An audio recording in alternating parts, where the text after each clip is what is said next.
Mateus capítulo 6, verso 33. Mas buscai primeiro o reino de Deus e a sua justiça, e todas estas coisas vos serão acrescentadas. Amém? Queridos, eu quero falar sobre nossas motivações em buscarmos a Deus, principalmente nos tempos atuais, onde a demanda das necessidades é proeminente. Principalmente nos dias atuais, onde o centro do culto é o homem, onde os cultos em boa parte das igrejas se tornaram antropocêntricos, egocêntricos, cujo centro do culto é a necessidade das pessoas. E as pessoas têm tido entendimento, uma fé biruta acerca de Deus. Elas acham que Deus é um Deus da lâmpada mágica, um gênio da lâmpada mágica, que está à disposição de tudo e todos para realizar projetos e sonhos. É um Deus que não se preocupa com a sua santificação, é um Deus que não se preocupa com a sua vida espiritual, é um Deus que abençoa sem fazer nenhuma remedição. Então as pessoas têm tido uma fé biruta acerca de Deus, achando que Deus está à sua disposição, está à mercê das suas necessidades. E a probabilidade de boa parte daqueles que professam a fé em Cristo não entenderem nada do que é reino de Deus, nada do que é justiça, é muito grande a probabilidade. São pobres de reino, são pobres de justiça, elas não sabem nada de reino de Deus, não sabem nada de justiça, elas estão há anos na igreja, mas são pobres de reino, pobres de justiça. Estão no caminho certo com a motivação errada, buscando o pão que perece. O que motiva boa parte das pessoas a estarem dentro de um templo físico não é o reino de Deus, não é a justiça, mas são as demais coisas que vão ser acrescentadas que motiva boa parte das pessoas a estarem ali. O que atrai os pecadores não é mais a mensagem da cruz, não é mais a mensagem do evangelho genuíno, mas são as demandas das necessidades. Não é mais o evangelho cristocêntrico que atrai os pecadores, mas é o evangelho antropocêntrico, egocêntrico, que tem como base o homem, que tem como centro da mensagem o homem, não a Cristo. E Jesus, ele refuta esse tipo de comportamento. Em João capítulo 6, versículo 26, Jesus refuta a multidão, porque eles estavam no caminho certo, eles estavam seguindo a Jesus, e Jesus disse que ele é o caminho, a verdade e a vida.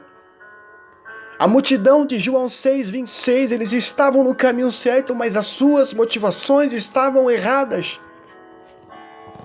Olha o que diz em João capítulo 6, versículo 26, e Jesus respondeu-lhes e disse: na verdade vos digo, que me buscais não pelos sinais que viste, mas porque comeste do pão e vos saciaste. Trabalhai não pela comida que perece, mas pela comida que permanece para a vida eterna, a qual o Filho do Homem vos dará, porque a este o Pai, Deus, o selou. É exatamente com base nesse contexto, irmãos, que eu consigo identificar que muitas pessoas estão no caminho certo, mas com a motivação errada. A igreja, ela criou diversas estratégias para atrair o pecador a Cristo, mas não é mais a mensagem da cruz. Não é mais a pessoa bendita de Cristo. Porque é muito fácil pegar um versículo bíblico e isolar e fazer um prosélito com as suas necessidades. Outrora eu estava ouvindo um pregador pregar e ele disse que Jesus se fez pobre para nos enriquecer. Só que ele esqueceu de citar o contexto. Em qual sentido que Jesus se fez pobre para nos enriquecer? Tenha certeza de uma coisa, Jesus não morreu na cruz para te dar prosperidade. Jesus não morreu na cruz para te dar uma vida de conforto. Jesus não morreu na cruz para te dar um bom casamento. Jesus não morreu na cruz para te colocar numa boa faculdade. Jesus não morreu na cruz para fazer de você o maior empresário.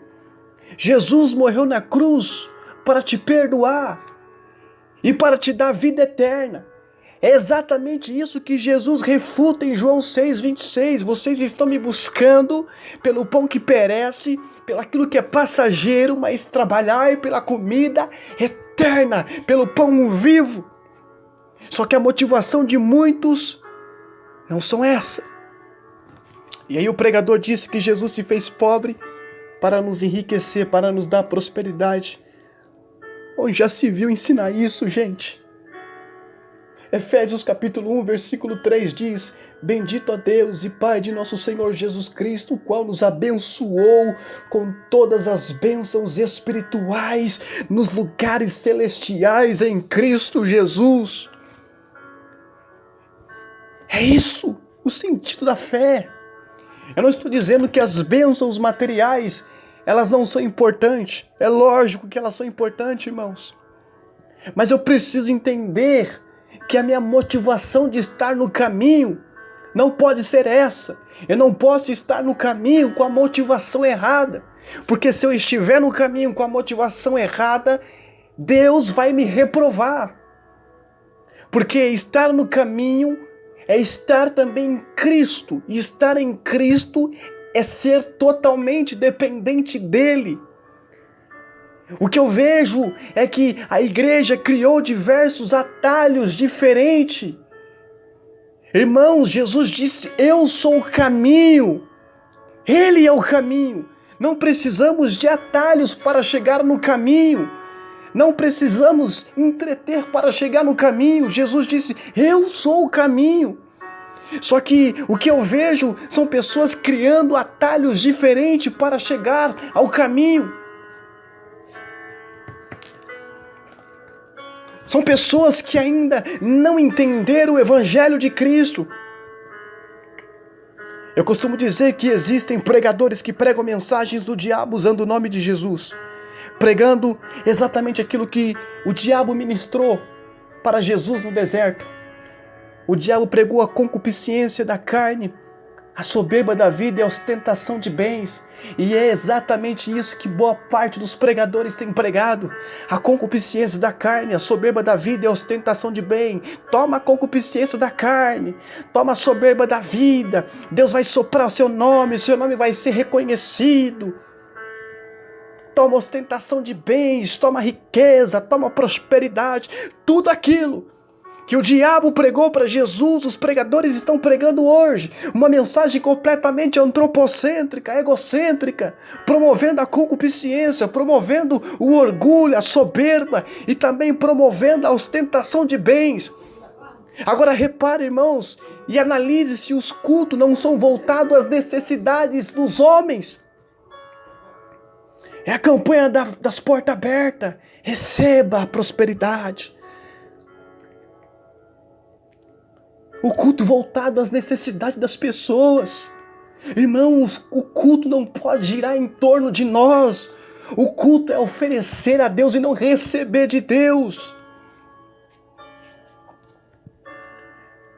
Receba a soberba da vida e tome. A igreja tem engolido tudo que lhes é oferecido em nome de Deus. Eu não sou contra a prosperidade, irmãos. A prosperidade tem propósito. A prosperidade é você ser voz para aquele que não tem voz, é você ser um auxílio para aquele que não tem auxílio, é você repartir com aquele que não tem. Isso é prosperidade à luz da Bíblia, é você estar satisfeito com aquilo que Deus tem te dado. Só que a concupiscência, a soberba e a ostentação de bens, ela tem sido promovida nos dias de hoje, as pessoas têm engolido isso. Você já foi num culto onde o pregador estava pregando que você não pode sofrer, que você não pode ser pobre, que você não pode ficar doente, porque se você ficar doente é porque você está endemoniado, se você for pobre é porque você não tem fé. Você já foi numa igreja onde o pregador estava pregando que você não pode sofrer porque você é a menina dos olhos de Deus. Isso é ego.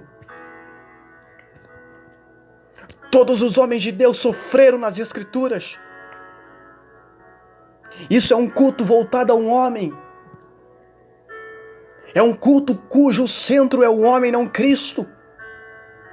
colocando Jesus do lado de fora da igreja e fechando as portas para Jesus. E quando Jesus está de fora, quem governa a igreja, quem rege a igreja é o homem. Por isso o culto se torna antropocêntrico. Irmãos, nós vemos milhares de pessoas que nada sabem de reino de Deus, nada sabem de justiça, porque as suas motivações, elas não estão em Cristo, mas estão no pão que perece. Escute uma coisa, nem o diabo Jesus chamou de Senhor. Jesus chamou o dinheiro de Senhor. Ele disse, não podeis servir a Deus e às riquezas. O problema não é você ser próspero, o problema não é você ter um bom trabalho, um bom salário. O problema é o seu coração estar naquilo.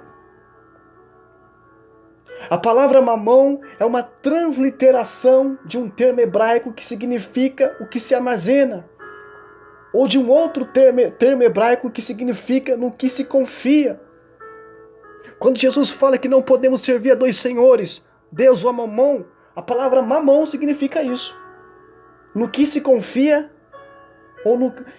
ou armazenar. E a questão fica, no que você tem confiado, meu irmão? Tudo aquilo que Jesus disse para a igreja não fazer, a igreja faz. Jesus disse, não andeis ansiosos com o que há de comer, com o que há de vestir, com o que há de beber. E a igreja, ela busca isso. E Jesus disse, quem busca isso são os pagãos. É o que a gente vê, irmão. Pessoas desesperadas, preocupadas com o que vai comer, com o que vai vestir, com o que vai beber. Sabe o que é isso? É uma igreja que deixou Jesus do lado de fora e sua prioridade não é mais o reino, não é mais a justiça. A sua prioridade agora, sabe o que é? São as demais coisas. São as demais coisas que vão ser acrescentadas. Jesus disse, não ajunteis tesouro na terra, onde a traça e a ferrugem tudo consome, e onde os ladrões minam e roubam. Versículo 21, porque onde estiver o vosso tesouro, aí também estará o vosso coração. O coração de muitas pessoas não estão em Cristo. Eles estão no caminho, mas o seu coração não está mais nele. Jesus disse, hipócritas, bem profetizou o profeta Isaías a vosso respeito. Vocês se aproximam de mim com os lábios, mas o coração está longe de mim. Sabe qual que é a ideia aqui? Vocês veem, se aproximam, cantam, louvam, dão glória a Deus, ofertam, dizimam, mas o coração está completamente distante de mim. Por quê? Porque as motivações estão erradas. Vocês estão no caminho, mas estão com motivações e intenções erradas. Eu preciso estar no caminho, mas com a motivação certa.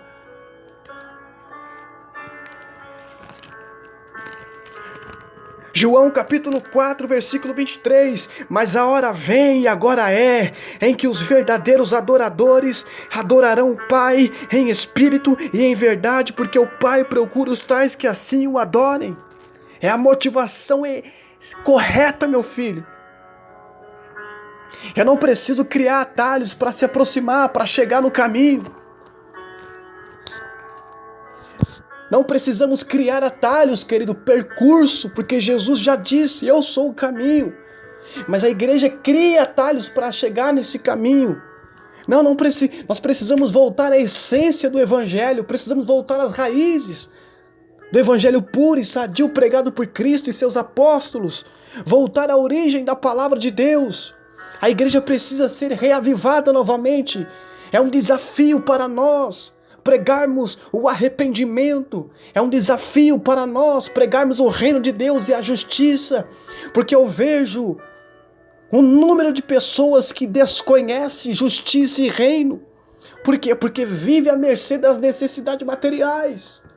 Não que elas não sejam necessárias, mas se eu entender que eu estou em Cristo Jesus, cumpre Deuteronômio 28.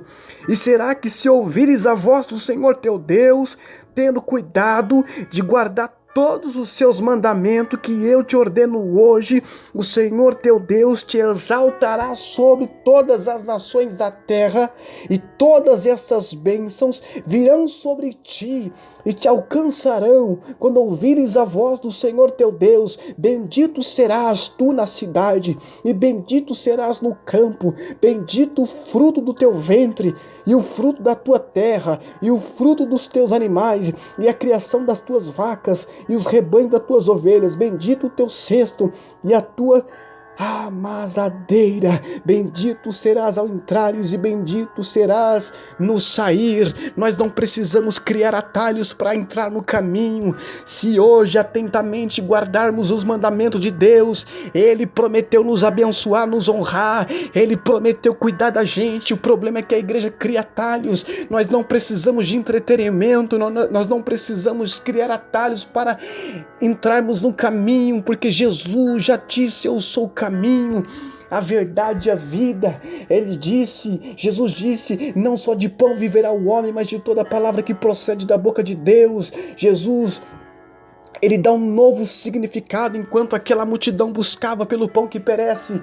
Jesus, em Mateus capítulo 26, versículo 26 a 30, Jesus dá um novo significado ao pão e o vinho, usando como os dois elementos da Santa Ceia, o pão simbolizando o seu corpo, que é partido por nós, e o vinho representando o seu sangue derramado por nós. Em João capítulo 6, versículo 35, Jesus disse: eu sou o pão da vida, o que vem a mim jamais terá fome. Querido, se você busca pelo pão que perece, você vai ter fome, mas se você buscar pelo pão vivo, jamais você vai ter fome, jamais. Em João 6,54, Jesus confirma o significado espiritual do pão e do vinho na Santa Ceia, dizendo: quem comer a minha carne e beber o meu sangue tem a vida eterna. Eu ressuscitarei no último dia, pois a minha carne é verdadeira comida e o meu sangue verdadeira bebida. 1 Coríntios 10,16, Paulo afirma que o pão que partimos na Santa Ceia é o pão da comunhão com Cristo.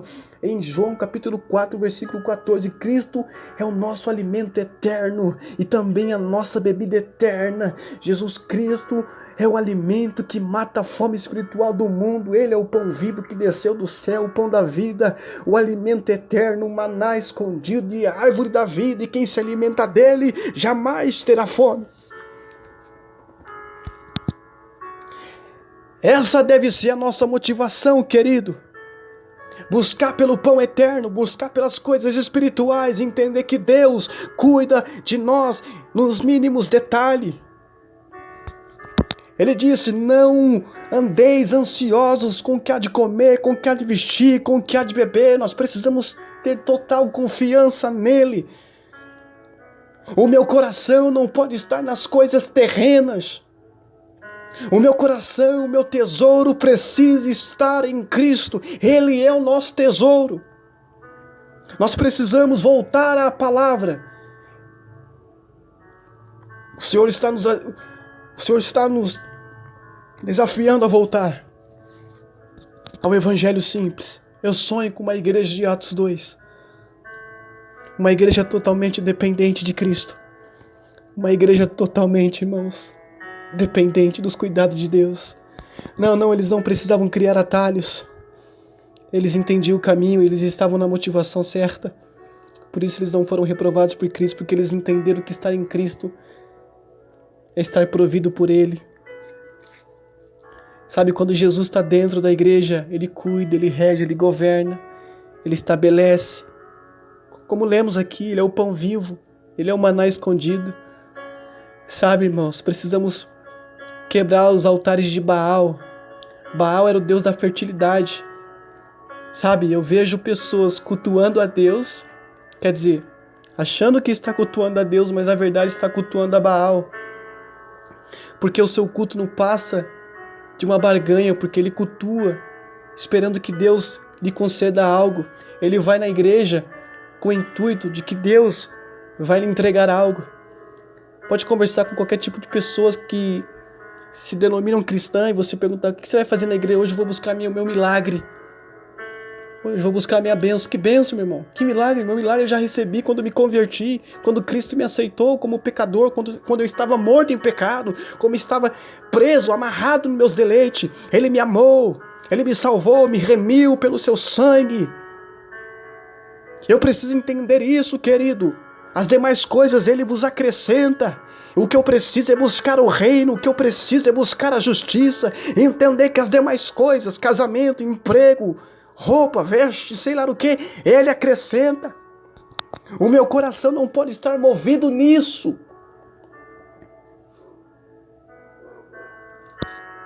Que voltamos à palavra de Deus. Amém.